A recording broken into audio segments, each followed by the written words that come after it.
మావిడాల శంకర్, తోటకూర మాధవ్ మొదలుపెట్టిన విప్లవం ఒక యువతి నేతృత్వంలోకి ఎలా వచ్చిందనేది ముందు మనం తెలుసుకోవాలి. ఆ అడవుల్లో ఉండేవాళ్ళు అక్షరం ముక్క రాని వాళ్ళు. సీతాలక్ష్మి వాళ్ళకి చదువు నేర్పించింది.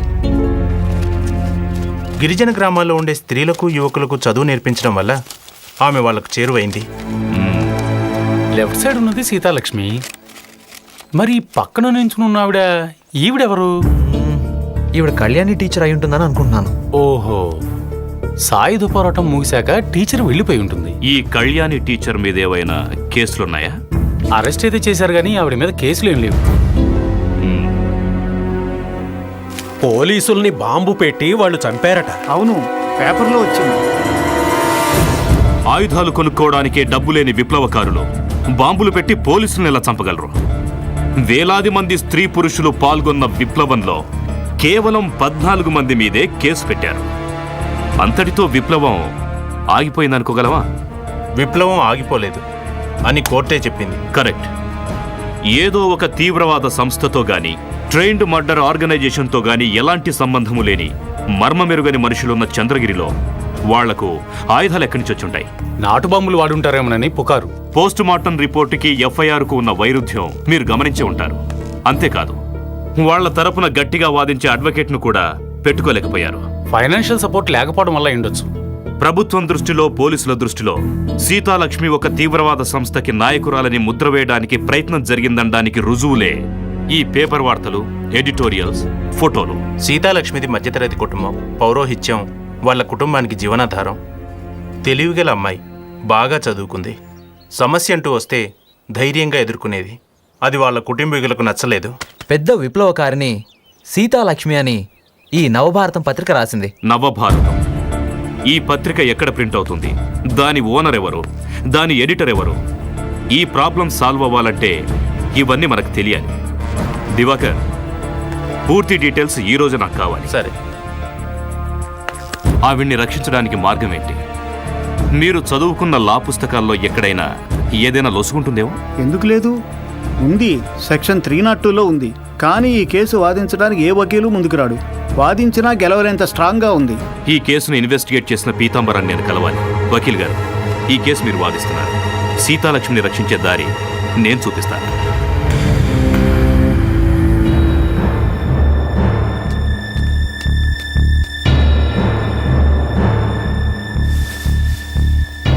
నన్నెందుకు విడుదల చేయించారు? ఈ సహాయానికి మీకు నా థ్యాంక్స్. బట్ నా నుంచి మీరేదైనా ఆశించి చేస్తే అది మర్చిపోండి. మనసులో ఏదో పెట్టుకుని సహాయం చేసేవాళ్ళంటే నాకు అసహ్యం అని మీరు తెలుసుకోండి. అంతేకాకుండా మీ దారి వేరు, నా దారి వేరు. మీ దారి లక్ష్యం ఏంటని నేను అడగలేదు. ఎక్కడికి వెళ్ళాలో చెప్తే తీసుకెళ్తాను. వద్దు, నేనొక్కదాన్నే వెళ్ళగలను.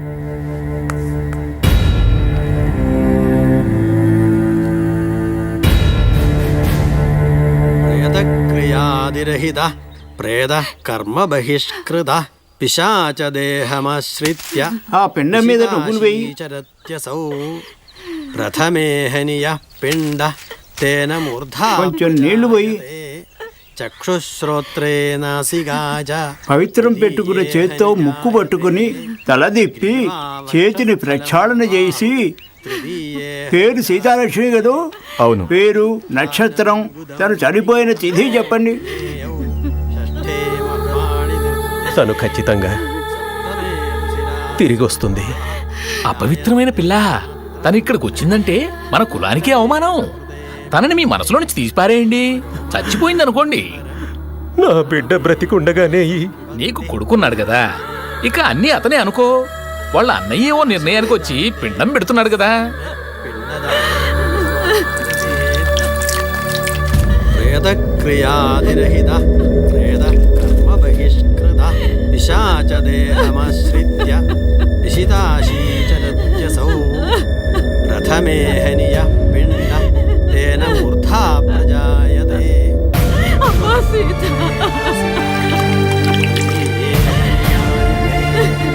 జీవామక్షస్థలం ఏయ్, ఆగక్కడ. ఎక్కడికి ఎందుకు వచ్చావే? పో ఇక్కడి నుంచి. అన్నయ్య, ఎవరే నీకు అన్నయ్య? ప్రజల్ని ఉద్ధరిస్తున్నానంటూ అడవులు పట్టుకు తిరిగిందే కాక మా పరువు తీయడానికి జైలు కూడా వెళ్ళావు. కులంలో చెడబుట్టావు కదే నువ్వు. మా మనసుల్లో నువ్వెప్పుడో చచ్చిపోయావు. నీకు పిండం కూడా పెట్టేశానే, వెళ్ళిక్కడి నుంచి.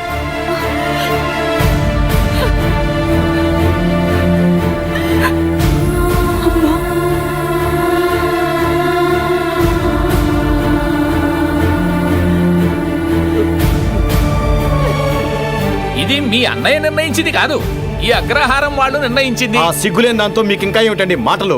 మెడబెట్టి గెంటేయక పోవే భ్రష్టురాలా. మీద చెయ్యొద్దు, మీదొక ఆచారం. ఇంకా ఈ ఆచార శ్లేష్మంలో పడి కొట్టుకు చేస్తున్న ఈగలు మీరంతా. ఎప్పుడైనా మనుషుల గురించి, సమాజం గురించి ఆలోచించారా మీలో ఎవరైనా? బతికుండగానే పిండం పెట్టారు. బ్రాహ్మణ స్త్రీనైనా బానిసను కాదు, సీతాలక్ష్మిని.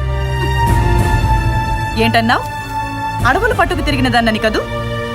అవును, ఆ అడవుల్లోనూ గిరిజనుల్లోనూ పొట్టకూటికి పోరాడే వాళ్లలోనూ దొరికే స్నేహం, వాత్సల్యం, అనురాగం, ఆప్యాయత బూజు పట్టిన ఈ 4 గోడల మధ్య లేవు.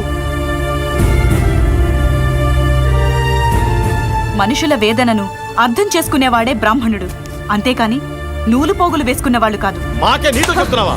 రెచ్చిపోవద్దు. పోరు బాటలో ఎందరినో అడ్డుకున్న చెయ్యిది. యుద్ధరంగంలో నీకంటే ఎందరో మునగాళ్ళని చూశాను. ఊళ్ళో వాళ్ళు ఎలా పోతే మాకేంటి అనుకునే మీకు, మీ ఆచారాలకు సెలవు. పెట్టి వెళ్ళద్దు సీత, నా మాట విని తల్లి. అయ్యో అమ్మ సీత, అయ్యో.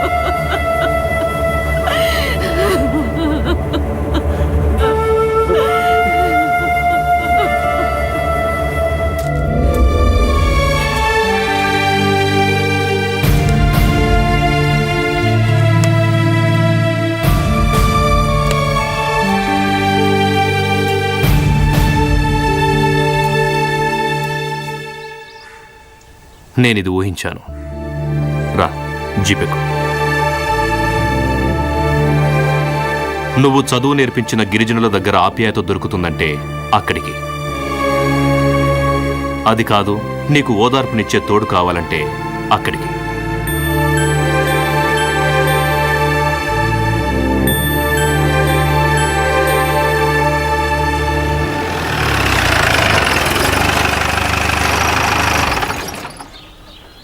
ఇది మా ఇల్లు. నీకు ఓదార్పు ఇక్కడ లభిస్తుంది.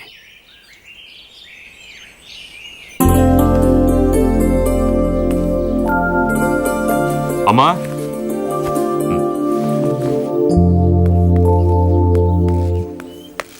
సీతాలక్ష్మి అనుకోని పరిస్థితుల్లో ఇక్కడికి తీసుకురావాల్సి వచ్చింది. మంచి పని చేశావు. వీళ్ళంతా నా సహోదరులు, సహాయకులు. అమ్మా, అతిథిని తీసుకొచ్చాను. అమ్మాయి చూడ్డానికి లక్షణంగా ఉంది. ఎవరి అమ్మాయి? అదంతా తర్వాత చెప్తాను. ముందు సీతాలక్ష్మిని లోపలికి తీసుకెళ్ళు. లోపలికి రా.